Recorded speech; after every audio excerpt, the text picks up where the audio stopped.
What is good, everyone? Nick Engvall here. It has been forever since I uploaded a podcast to the Outside the Box feed, and I apologize for that. Life has taken me in a different direction, and honestly, you know that saying, perfectionism is the mother of procrastination? Well, I've been trying to improve what I'm going to do with Outside the Box, and it's really exactly that. I'm trying to make it too perfect. I'm trying to make yeah, I don't need to get into it. You understand. We all do these things. But Outside the Box will be coming back at the end of this summer, probably in September. I think the first or second week of September, we'll have new episodes, uh, bigger conversations. I've been going through a lot in life, and I'm excited to start sharing more and getting deeper into like just the human experience with this show because I think that for me, it's going to be helpful in having the conversations with people. And I think and I hope that those of you that listen to this show will appreciate it as well. So I wanted to kind of give that as a precursor to what's to come, but also let you know that on the Sneaker History podcast, which is one of the other shows that I have with the Sneaker History crew, Jacques Slade, who you probably know from being a part of Outside the Box years ago, joined me and had a great conversation. He released a new sneaker wipe product that is now available, talked about how that process happened and how it came to life, talked about his new love for Formula One, talked about, which by the way, we have a Formula One podcast called Exhaust Notes that we release every week. And we talked about golf shoes. We talked about just being a creator and whether or not you should start a YouTube channel. So I'm going to play that episode for you now. This is the Sneaker History podcast that you can subscribe to if you hit the links in the description. But thanks for subscribing to Outside the Box throughout the years. I will be back full time with it later this year. I'm excited to have some of these conversations, and I hope you are too. And I hope you're doing well. I hope you're taking care of yourself, and I hope you enjoy this conversation that I had with Jacques Slade. Jordan trying to shake off Starks. Oh, what a LeBron James with no regard for human life. Final seconds. Bryant for the win. Iverson against Gill. The crowd on its feet. Allen for the win. Welcome to the Sneaker History Podcast. What up, what up? Welcome to the Sneaker History Podcast. My name is Nick Engvall. Today, I've got a special episode for you. Get to talk to one of my good friends who just happened to release his own sneaker wipes recently. So you all probably know him. If you don't, you're going to get a good introduction to him today. Jacques Slade, a.k.a. Cousteau's with me. How you doing, man? Good to see you. Good to see you too, man. Thank you for having me on the show. I haven't been on the Sneaker History podcast in a long time. I'm back. It's either like a rash or like lottery winnings. I don't know. We'll find out, I guess, as the show goes on, but I'm back. Yeah, well, you know, it's so the people that have been following me for a long time know you obviously from Outside the Box, even further back, Outside the Box with Brando. Yeah, 2015, something like that, I think. So yeah, we got a long history there. But then we did the version with Tiffany Beers for a year or so.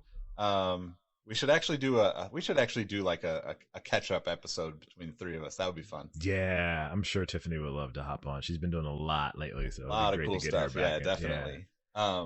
But yeah, and then you've been on Sneaker History, but you also were a part of our Sneaker Combos thing that we did a year ago or so. So people should be familiar with you. Not to mention you have, I don't know, 1 point whatever million followers, and you're basically everybody's favorite sneaker YouTuber. So it's very kind. I don't really need to do any more introducing you. You've pretty much set the standard for everybody that's watching or listening to this. So well, thank you. I appreciate those kind words, Nick. Even though we are friends, I still appreciate it. So I'm gonna start you off with a really tough question because it came up on social media in the last week or so. For me, somebody asked, if you were a, let's say, young adult, as us, I would affectionately call us old men at this point, but if you were a young adult or a young Padawan, would you suggest people start a sneaker YouTube channel? Absolutely. Oh, without question, do it. And the reason I say that is because there's so many different perspectives in the world, and the world of sneakers is constantly evolving, and the conversation around sneakers and the way that sneakers are interpreted is always changing. So I 100% would, if you want to start, get on and give it your voice. Like that's how I got into it. Like I wanted to see something different. So if you feel you can bring something different to the conversation, do it. And you see it now. Like guys like Roscoe and I can't think of the other guy's name on YouTube. They do like live drops. Like no one from my era of YouTube was doing that. And so they're bringing that sort of live Twitch style energy to the world of sneakers and interacting with people in real time. So like you see it constantly evolving and changing. Yes, there are some like standards and people that are always kind of going to be there, like Chris and Foamer and Tony and Kais and myself and all the guys in that circle, Seth. Like we're all in that circle of people that have been here for a while and will continue to be here. But the conversation is definitely changing. That's a good point too. Like I think the Twitch conversation is another thing that I didn't really think about, but we could talk a little bit more about that. The live stream, the live cop thing is really fascinating to me. I've watched probably a dozen or so different people do that. And I mean, I'd be lying if I didn't say part of it is just me trying to figure out how people actually cop things nowadays. But because I can't, like, even with the Kobe's, I like had early access and they were gone before I even like could. I mean, I was literally on the app, saw it pop up, early access. Like, yeah, story for another day, I guess. But the live stream part of it is really interesting because I mean, like I've gone back and forth and worked on various projects throughout my career, and my own personal stuff, sneaker history or otherwise, has always kind of been like on the back burner, right? And it's funny because like me being a car guy, anybody that's worked as a car, like on cars of any kind, doing stereos or mechanical work or anything, the car world, if you work on cars all day, you really know if somebody is great at what they do if their own car is a constant work in progress that never is finished, because they're always working on other people's stuff. So I feel like I'm kind of in that same boat in the sneaker content game, aside from the podcast, which we've really focused on, over the last couple of years to just continue to be consistent with it and grow and that kind of thing. But with Twitch, we started streaming like community stuff a couple of months back, and it's done really well. It's a really interesting way to like kind of just have live conversations, which I think part of that is the pandemic, and we're all just kind of craving those kind of experiences. So for those people that may not live in LA or someplace like that where they can go out and see sneakers and be around other people that are into sneakers and talk to people about it, it's a cool way for people to feel connected to it. And like our friend Mitch works for Twitch, has been there for a little while and now, and that's been his world for a long time. The live stream stuff has been his world for years, and I am constantly kind of like watching the evolution of that, because oddly enough, I feel like, I 100% agree with you as like, just go for it. If you have an opinion, even if you don't really have an opinion, if you just love sneakers enough, you'll find people that love sneakers in the same way. And you'll find people that love the nuanced things that you do, or things that you didn't ever see about some specific pair. And then that sparks a whole relationship. But it's really interesting with Twitch. We haven't seen like a lot of crossover from the YouTube sneaker community that a lot of other places have been pushing for. And I don't know why that is. Do you have any thoughts on that? Well, I mean, I think the live streaming aspect of things, I was talking to someone from Twitch about this, and like when we think of traditional television, when we think of live, there's only a couple of instances where live works. That's like award shows and sporting events, or like like a live auction or something like that. Outside of that, you don't really see live events happening on traditional television. And my thinking is, there must be a reason for that. Like, as long as traditional television has been around, there hasn't been live events outside of those two things, really. Every once in a while you have a special, a live taping special or something like that, but you won't have a live event. So when I think about Twitch, I see it through those two lenses. So for sporting events, that's the gaming. It's not obviously a game on a field or on a course or anything, but it's one person playing a game. So there's the sport aspect of it. You have the person commentating, and as they go through, and you're watching what's going on screen. So that's like the live event side of that. And like, that's really, I think, what Twitch was born out of it. So it has that sort of feel. But with sneakers is not really built for that. I don't think it's really built for that. I think of sneakers, and the way we tell stories around sneakers is the same way you would look at a nonfiction television show or like a sitcom or something like that. There's this dialogue that happens of talking about it, and that it to me, it doesn't give the same energy that you get during a live broadcast, which is why the live cops work, because it's in a sense, it's a game of chance. So there's a gaming aspect to it there for the live cop. So I think just doing traditional like unboxings or talking about a sneaker live, if maybe it's like, mystery sneaker unboxing, so there's some sort of gamification to it, but you can't just do, if hey, I have the new Jordan 1 something, there's not really a lot of value to you watching me fumble through an unboxing and talking about this shoe, as opposed to me doing a tightly edited way of that story for you to see. So I think that's really what the difference is. I could be proven wrong, and there could be an avenue for that sort of style event happening, but I just don't see the window for it. It is interesting, the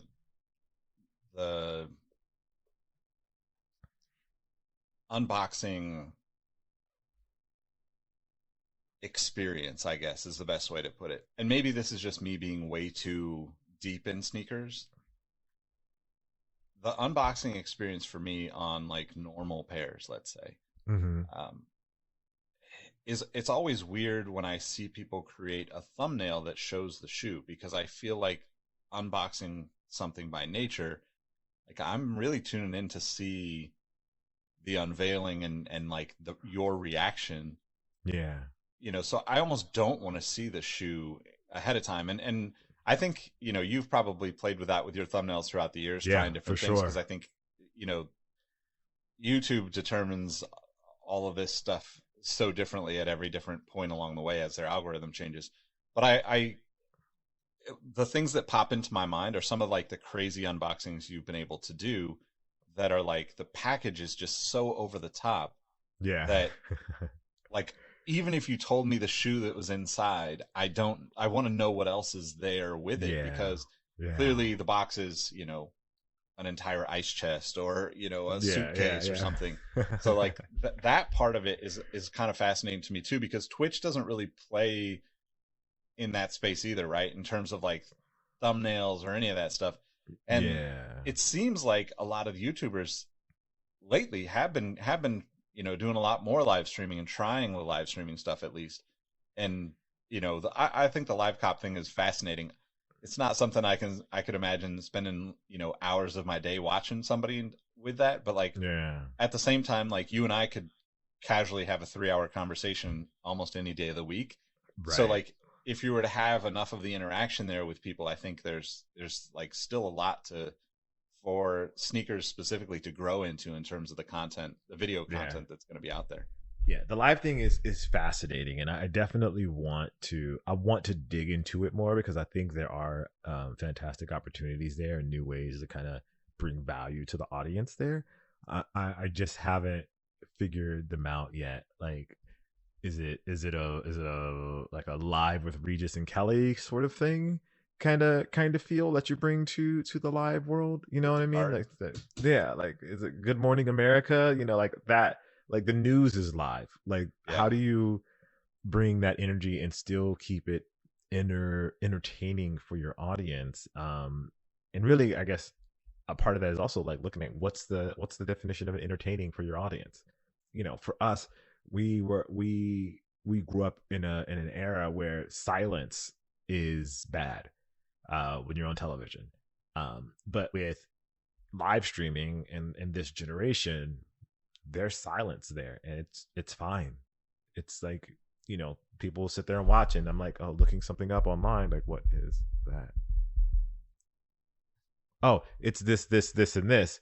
Whereas for me, that 3 seconds there, I'm like, oh my god, like I can't let that go. So you got to kind of, so it's almost thinking about what's entertainment, what's the expectation, how clean, how dirty, like all of those things kind of go into the equation of the live thing now. And I do think I'm probably overthinking it and with my hesitation, but I think the opportunity is there. We just got to figure it out the right way.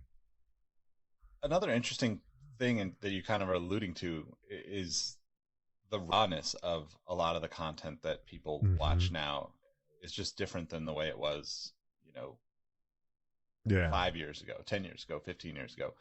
I was thinking about, some of the stuff that we've worked on throughout the years, and like, working on stuff at Complex, with Russ and Clark and like that whole full production. Yeah.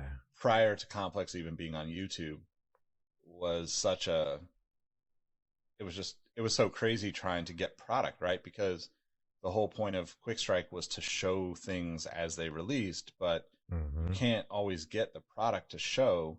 So you either need to like edit that together in kind of the way that you would do, one of your videos. Yeah.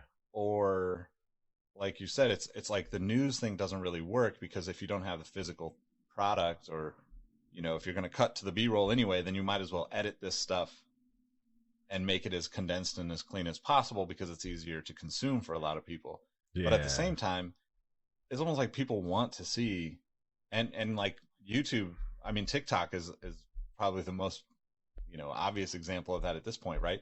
You could literally do, something that like you and I would never feel comfortable just throwing on a social channel 5 years ago. Yeah. Go on to TikTok, and as long as it's under 10 seconds and has some trendy audio on it, like there's a good possibility it's going to get thousands of views for little amount of effort. But yeah, I wonder like too, like where that, one thing that we've probably talked about this before, maybe not publicly, but I always wonder who's going to take like sneakers to like the next level of production, right? You do it occasionally with your stuff. Like I remember when you first started doing those B-roll shots, and I was like texting you like, yo, this is where it's at. Cause to me, like I'm watching video creators, like a Peter McKinnon or somebody that's like very, very skilled with the camera and the lighting and all of the things. Or Daniel Schiffer and his like, B-roll stuff. It's like these guys shoot amazing stuff. And there are a handful of people that have tried sneaker things, but it's usually like a one-off. I'm sort of into sneakers, but I got to do this other stuff to pay the bills. Yeah.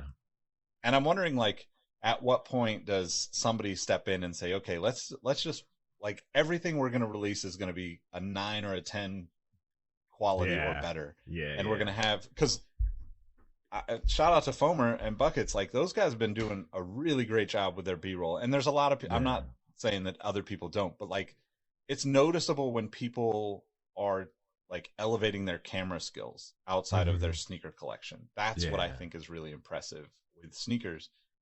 And I feel like we're getting to the point where, we're going to start seeing some really crazy stuff, where we're like, you did that for a $100 pair of shoes that's already gone and sold out. So yeah, and that's part of the challenge, right? You want to create these beautiful narratives around something, like with the B-roll and the storytelling, but sneakers pass so fast in the wind that it's hard to do anything that's gonna stick unless you get stuff super early. Like it's it's challenging to want to tell that deep or to think that deeply about, okay, what story am I telling with this shot? So you see, like, Bomer is a great example of like the way that they shoot. Him and Buckets do great job with the B-roll and like mixing it up. I think Chris is getting there. Chris is pushing that envelope a lot more with the way that he shoots his B-roll and the way he tells his story. Minsu Choi, who doesn't post very often, was incredible at shooting B-roll and telling that longer story. But I think he came up against that, a little bit what you alluded to is like, I can tell these great stories, but I also have to work a regular job. And it's not going to click because this story's already been told 1,000 times, even if mine stands out because it's shot more, with a different style.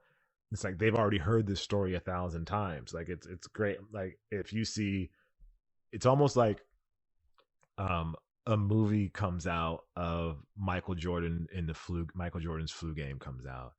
Like, but leading up to that game, you've seen all the BTS, you've seen all the leaks, you've seen it on Instagram, you've seen it on Twitter, you've seen somebody else do like a remaking of the movie, or all of these things before the movie comes out. So like when the movie does come out, you're kind of like, I mean, I've kind of already seen this. Like I've kind of seen this already. Why do I need to go spend time to see like this quality version of it that's probably going to tell I shouldn't say tell the story better, but tell the story in a way that I haven't seen before when I've seen the story 1,000 times. So it's like, I mean, I've seen it. Yeah, I mean, unless you have a pandemic and everybody's sitting at home waiting to watch the Yeah, last yeah, dance, yeah. It's funny because like that, I love those types of documentaries. The 30 for 30s, like, I probably spend more time watching documentaries on every, Netflix, HBO, whatever platform. Yeah. Mainly because like it's a part of how I tell stories. I very much want to go from like the beginning to the end of a product line with sneakers or stores. Like there's so many different stories that go along with it, but I'm constantly trying to like resurface the nostalgia in a way that's new, but at the same time have my own connection to it. Like I don't want to try to tell the story of something that I have that I have no experience with or no knowledge about. If I was going to do that, I think it's better for me to connect with the people that have that story and get the story from them, right? You want the closest person on the ground for those stories. Yeah. And it's really interesting because like the sneaker stories that are being extracted from, I don't know what you call it, just the game right now, seem to be very just very like, almost formulaic in a sense, right? Like it's like, because we're all in this quick cycle turnover. But even when something like The Last Dance comes around, like you could see like, so many people were into it. And obviously Jordan and the Bulls are like, the peak of it. But like we could sit here and name off 20 or 30, at least very close to that level of relevancy or passion, Tiger Woods, like that's an easy one. Like how is this not like, and I get that like some of these things have happened and will happen again and repeated. And we're seeing, Ben Affleck and Matt Damon going to do the Sonny Vaccaro and Michael Jordan origin story, which, I think it's going to be fascinating to see sneakers on the big screen. Like we really haven't seen that. And, we've seen it in bits and pieces. We've seen it in very like sneakerhead driven kind of stories where it's like, okay, well, there's enough people that are sneakerheads now that this could work and be successful financially for a company to try it. So hence we get the sneakerhead or show. I can't remember what it's called on Netflix or whatever a few years back, but taking that to a full-fledged production film is, like you've Yeah. been involved in that stuff. It is Yeah, it's crazy. different. It's different. Yeah, it'll be fun though. Like I'm actually excited about it because like for us, I think there's parts of the story like we know the story, but we don't know the story. Yeah. There's parts of it that we don't know, and this will be obviously a dramatized version of that, Yep. and like that's always interesting, and it's going to ruffle feathers. So like that portion of it, you're like, okay, I want to see how this comes out and how this story is told, because it's going to be it's an interesting story. Like you'll see like a bit of the underbelly of the world of sneakers, and like you don't really hear about that. The things that people got away with back in the day that they won't get away that they can't get away with now, like all of that sort of thing, all of those sort of things are coming to light, and I think that's super duper interesting.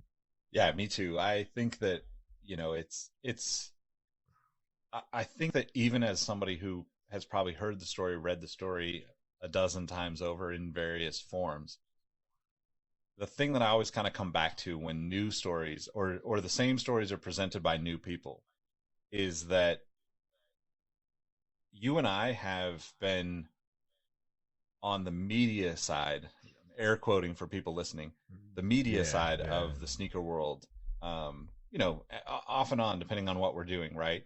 And there's a yeah. very like fine line as to like how much and what information you're given as like a public media figure Mm-hmm. versus like what you can have a casual conversation with a friend about off the record.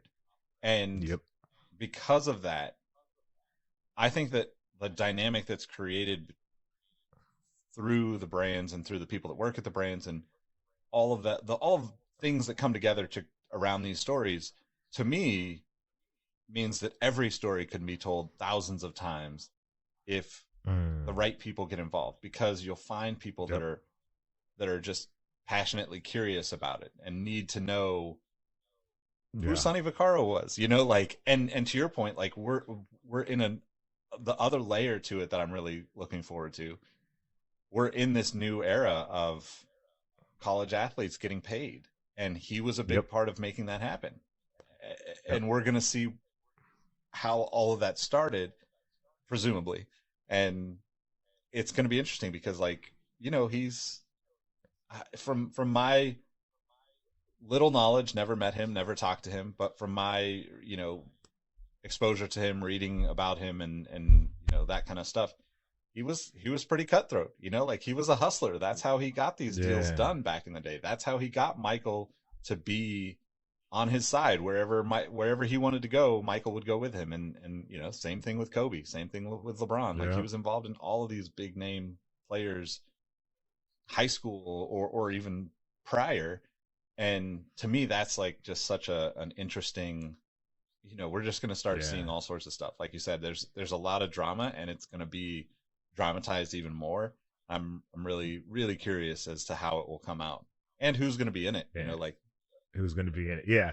And the funny thing about this though, like when I think about this, it's not the story of Sonny getting Michael to sign with Nike is not going to be the most interesting part about that movie. yeah, It's going to be I think a couple of things. One, the journey that Sonny goes through, uh, and the journey that Michael goes through. Um, like because with every movie the characters have to change in the movie. We won't accept a movie if the character doesn't go through some sort of journey and changes. And I think there's going to be some point where we find out something that was going on with Sonny, and the win of getting Michael Jordan was great, but there's something else personally that made it more rewarding for him. The same thing with Michael.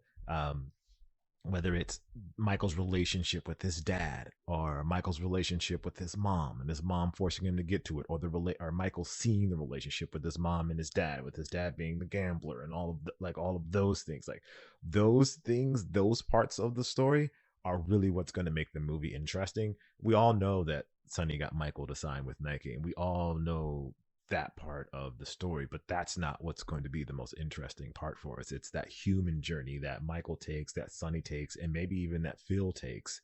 That's really going to make that movie the most interesting to us.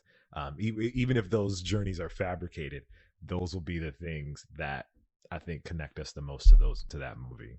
Yeah, totally agree. Looking forward to that one for sure. Yeah, same. Okay, so I gotta shift gears a little bit. What's up with golf sneakers, man? Like, I mean, that's a multi-layered question. They're just everywhere now, and they're selling out. People are paying big money for them, and it's just crazy. Yeah, it's got some great energy around it. I'm actually happy with the way that it's going, but I think they should be pushing it further. Golf went through obviously a boom in pandemic because that's the only thing that people could do outside, and so a lot of people got into the game, sneakerheads and otherwise. And I think the personality of people started to show a little bit, and that's why the retros are doing so well, because people want to wear their J's, people want to wear their Stan Smiths, they want to wear their shell toes on the course. They don't want to have to wear traditional looking golf shoes, whether that's the hard bottoms or the almost nondescript other versions of golf shoes that are out there. People don't want to do that. People want to be a little more of who they are off the course, on the course. Just like basketball players do the same thing with their shoes on the court versus off the court. They still want to express their personalities. And I think you're seeing a lot more of that, and that's why the shoes are selling out. But I do think brands could be going further and pushing that envelope a lot more. And I think they're just hesitant. They're scared almost. It's like, is this really, like, we get it, okay, cool, they're selling out, but is this really the energy there? Like, are we really making things happen like this? So I think the opportunity is there. It's just and it's growing. And even I think on the custom side, starting to see the integration of the world of sneakers with the world of golf in ways that people hadn't imagined before, I think is going to make things really interesting in like the next 6 months to a year. And hopefully like the apparel providers are like they're looking at it that way as well. I think there's opportunities to bring other voices into golf to help kickstart the space in a way that it hasn't been in a very long time. It's been interesting to see, I'm sure you're familiar with Mario Restores, who's a friend of mine, been on the podcast before, big, like, huge part of the sneaker history community in the Discord and stuff.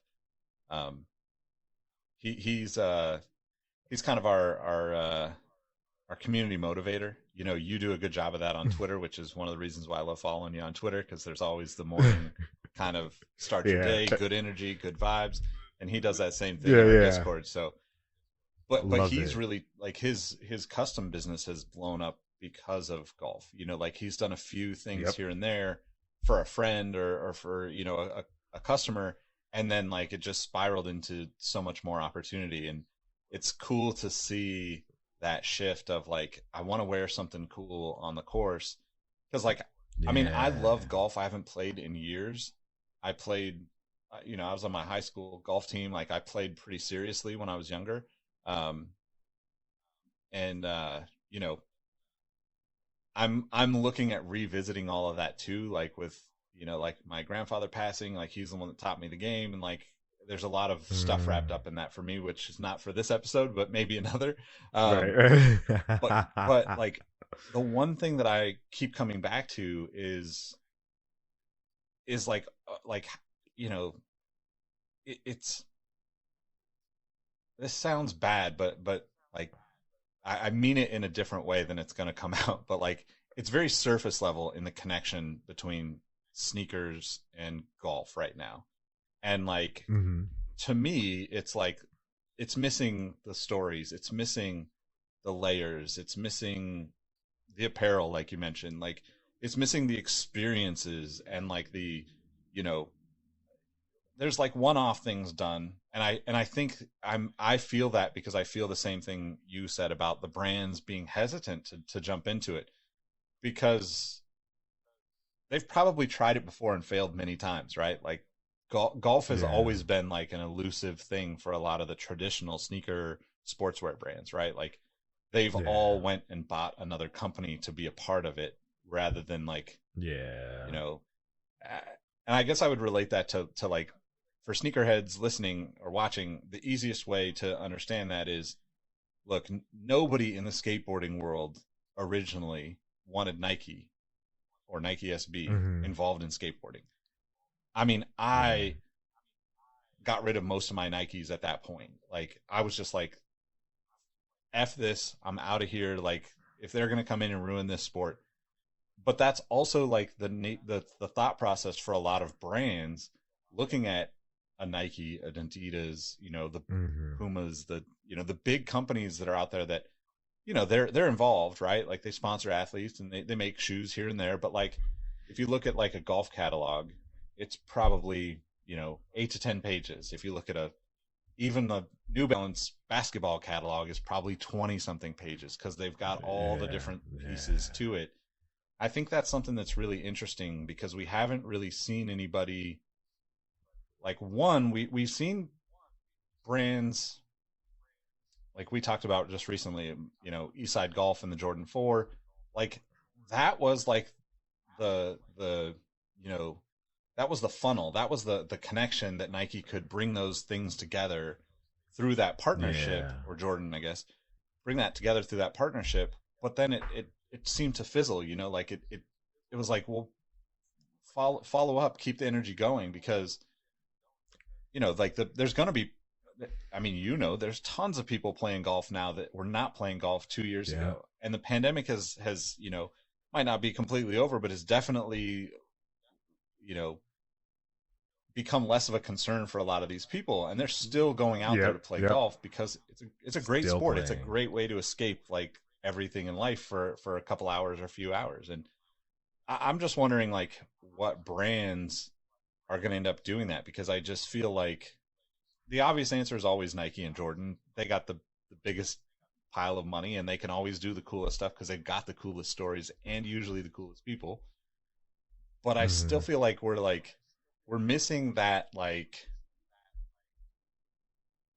I don't know, this is not the right example maybe, but like we're missing that like undefeated or Kith of the golf world that says this is how Yeah. we live Yeah. 24/7 and sneakers are going to be a part of it.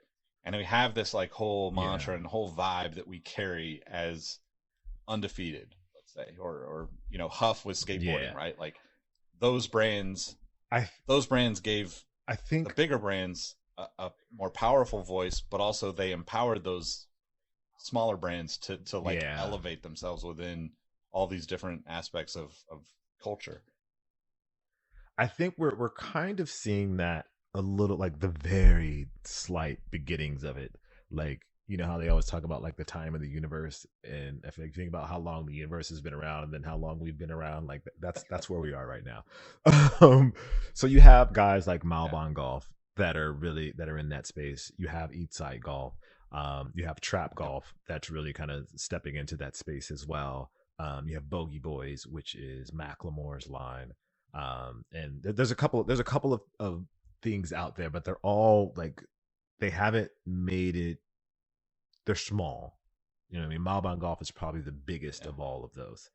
And they've been kind of doing it with Adidas and like stepping into that world. Um, but I think that the the company that's best positioned to do it, I think, is Jordan. And again, it's not because of the money though. I don't think it's because of the money. It's because I think that the Jumpman logo has surpassed basketball. Like the Jumpman logo isn't basketball anymore. Jordan is not basketball anymore. I think that Jumpman logo symbolizes just excellence in a sense, or doing your best, or trying to do your best, or being one of the best of, like, just that's what that Jumpman logo sort of represents now.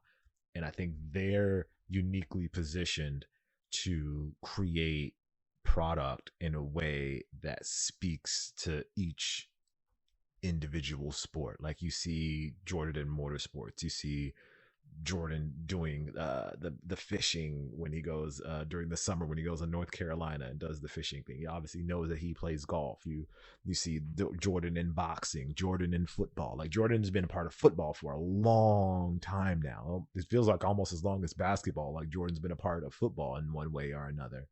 And so I think Jordan, I shouldn't even say Nike. I say Jordan is probably most uniquely positioned just because of what that represents. Nike's is so it's just abstract, but Jordan kind of represents that person. So like Jordan is like undefeated, where it's like undefeated is a store, but it's also so much bigger than that. Kith is Ronnie, but it's also so much kind of bigger than that. And I feel like Jordan it's basketball and it's Michael Jordan, but to every people in other sports, whether you're a gymnast or you're a lacrosse player, Jordan represents like the best of an excellence for you. So I think they have a lane there.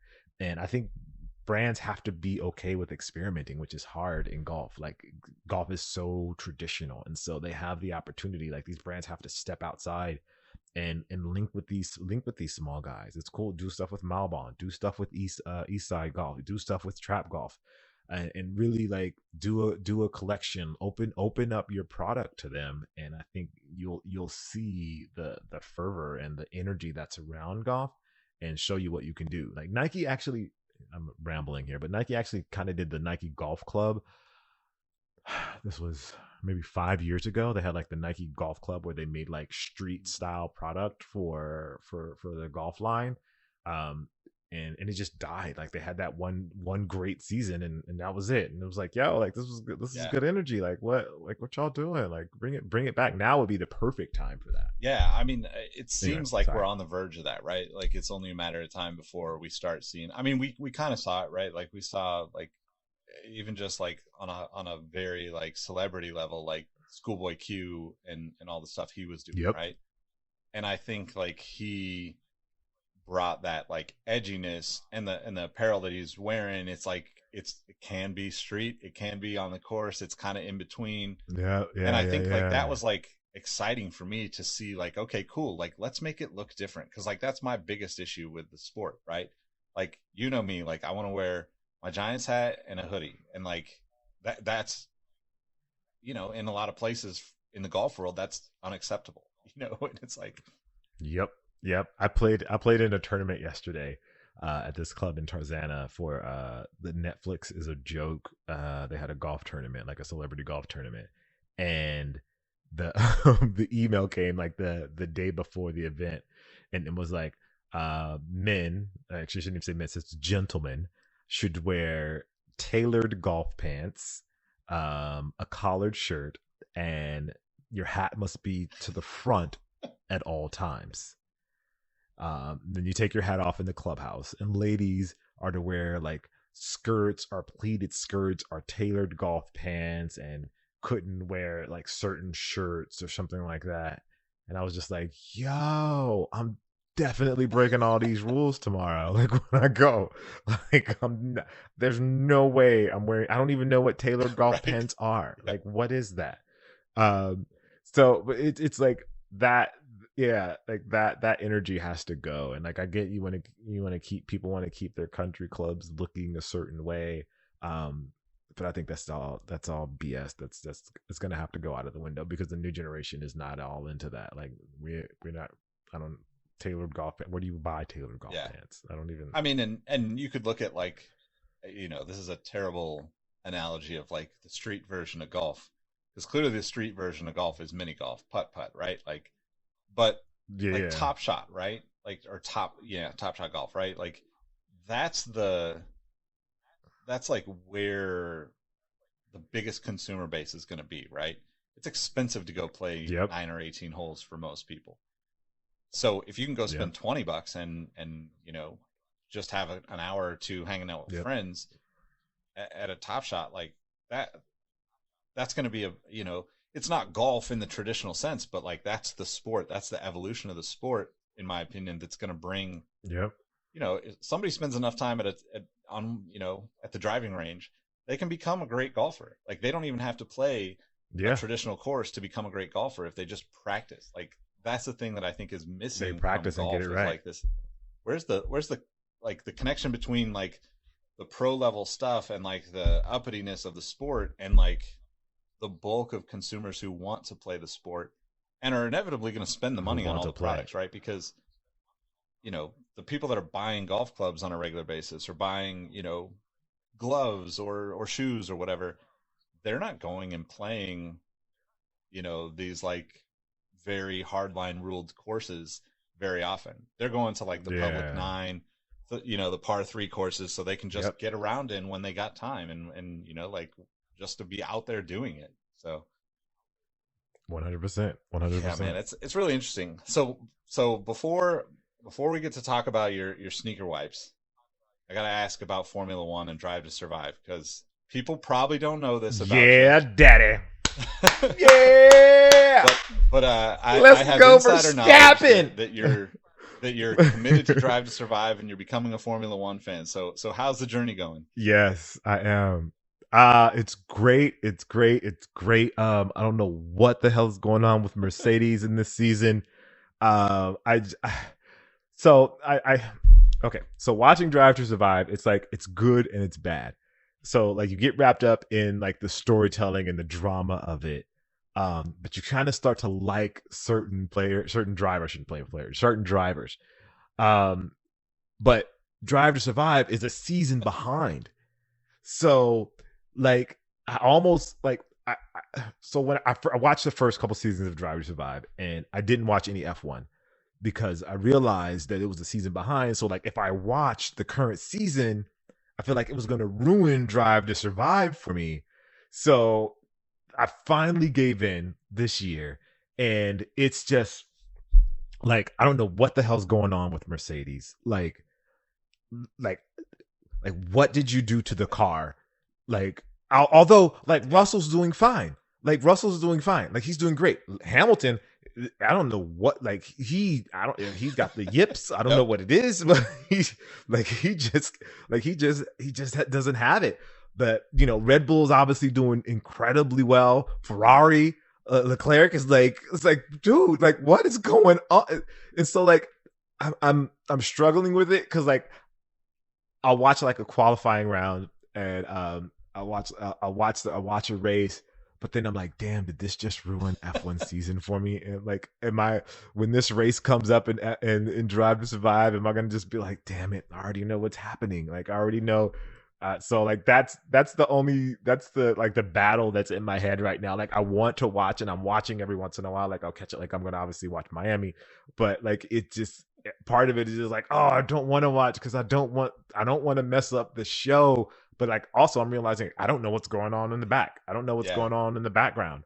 And I also realized I don't know his name, how much I really don't like the announcer. Like I loved him during Drive to Survive, but now that I'm watching live races and he's hollering DRS, DRS, DRS for 30 minutes in a row because they're not authorizing it for him, I'm like, dude, shut up. This like they're not gonna do it, but he's like DRS, DRS. Oh, anyway.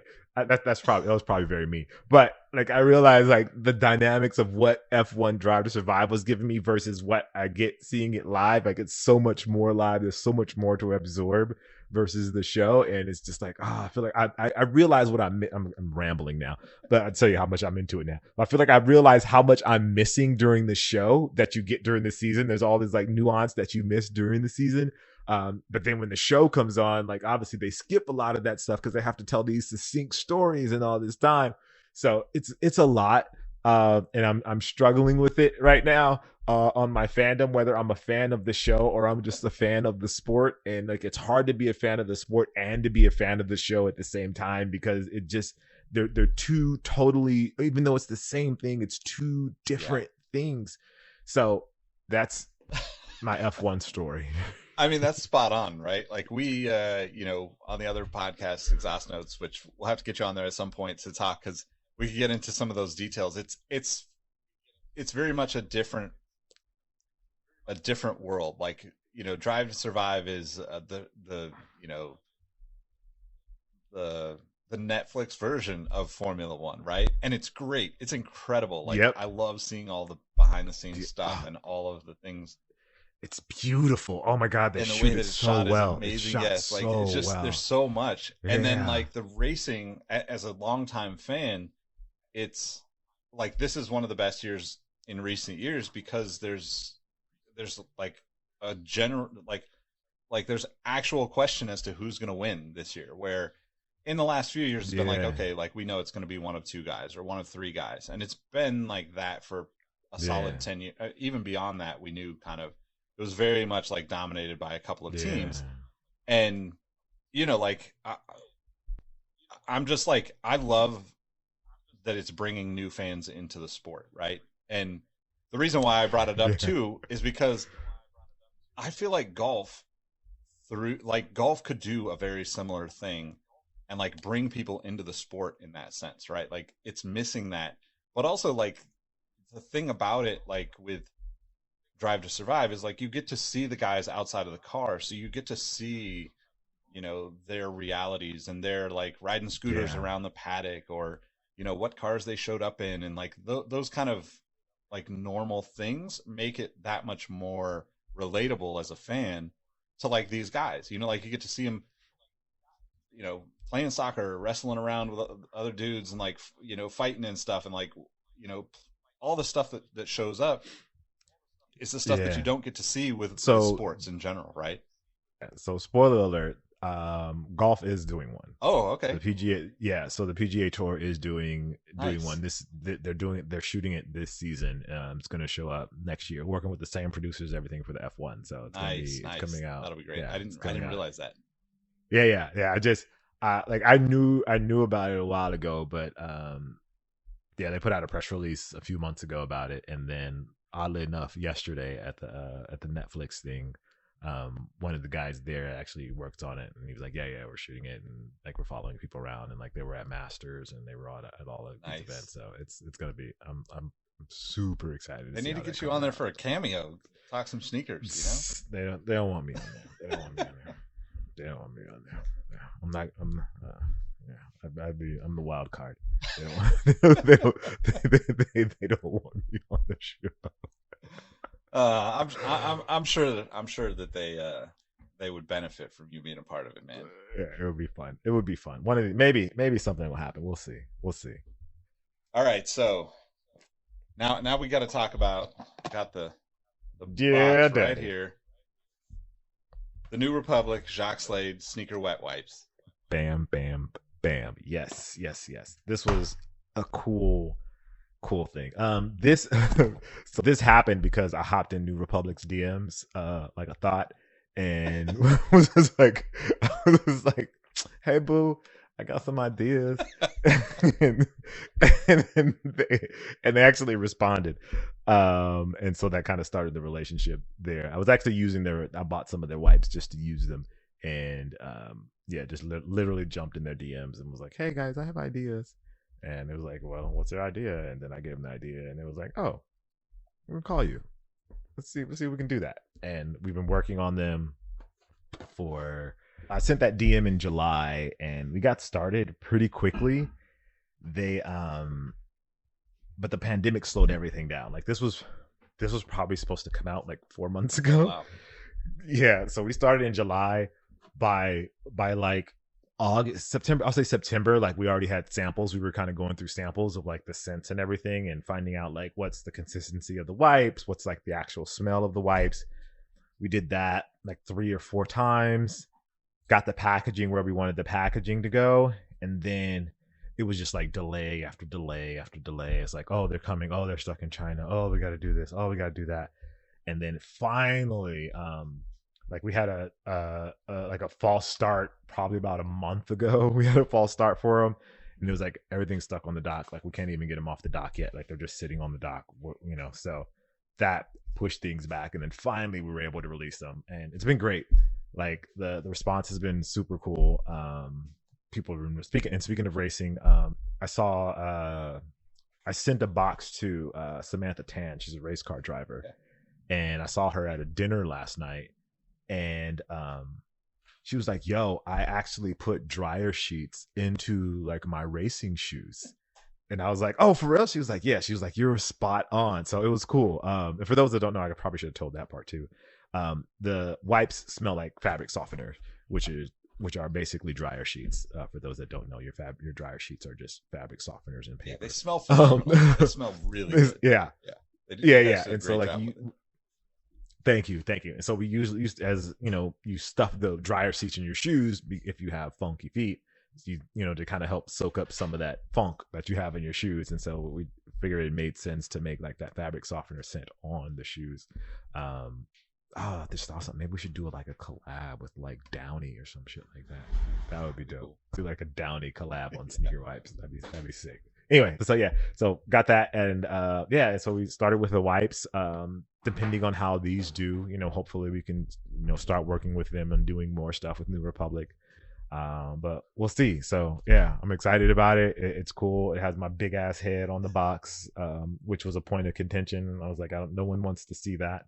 But they thought it was great. It would be great for marketing. So, you get to look at me when you clean your shoes. Hey, people want to see you, man. I mean, hey, I can text you anytime and I'm still happy to see you. You just bring the vibes, same. So. I appreciate that. It's just weird to look at every time I look at my face on there. It's like oh man. Well, all right. There he is. Yeah.